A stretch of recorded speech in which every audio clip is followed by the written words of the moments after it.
Yes po, nag-sorry na po ako sa kanya. Kailan? Hindi siya makasakay sa palyen. Clock him, girl! Clock him! Wait po, wait. Oh.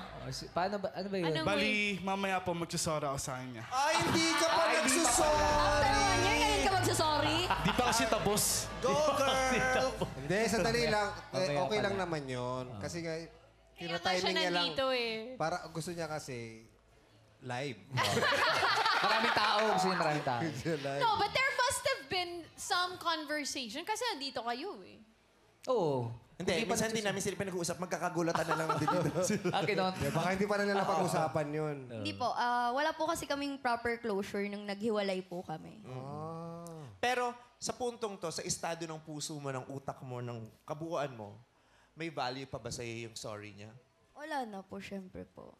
Mag-sorry siya o hindi, wala ka ng kebs. Wala na po. Kebs na po. Ang taray ng pagkasabi niya. Wala na po. Yung gano'n.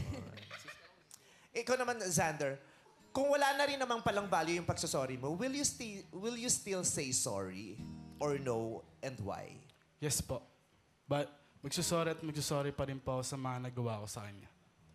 Kahit hindi niya tanggapin o tanggapin niya, basta ako, parang nire-respeto ko na lang po siya. Then, di pa rin po ako titigil na mag-sorry. Ano na? Ba't hindi mo nasabi yan dati no? Nagkahiwalay kayo. Ikaw din. Ba't hindi ka nagsandong butas-butas dati? Hindi siya butas. May ganito ako ng grade 6 eh. Malabo mata mo. No? Maganda yung damit mo. Kaporma. Maganda. Oo. Ayos. So bakit daw hindi mo nagawa dati, Sander? Walang TF nun. Walang talent P nun. May pa 10K dito. Hindi nga, Sander. Seriously, bakit? Na ano po? Ba't hindi mo nagawa dati? Sorry dati. Mag-sorry. That time po kasi nung parang talagang enjoy pa po ako sa mga ginagawa ko. Then, that time nun na hindi ko na siya iniisip nun. Kaya parang ako na lang po yung lumayo, parang nahihiya na po ako sa kanya sa mga ginawa ko. Parang ganun po. Ikaw lumayo? Hindi po, Sino ba nakipag-break? Ako po. Hindi po, para po sa akin, parang ako na lang po yung lumayo, yung konsensya ko po na nagawa ko sa kanya. Kaya hindi ka nag-reply sa akin kahit ang Yes. haba ng message ko. Uy, ako si... Oo pala yan, mahaba mag-message eh. Oo.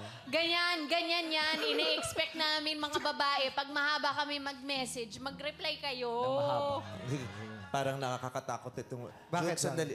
Jokes. Nag-aaway na kasi yung dalawa. Jokes. Bakit? Sino yan? Ay, hindi. Si ano na lang. Rhea Jen. Rhea Jen. Ikaw mag-host. Ibang show na to. Go, Carla. Bakit wala kasi nila? Pa-face to face na. Ito naman, nag-host pero rapper.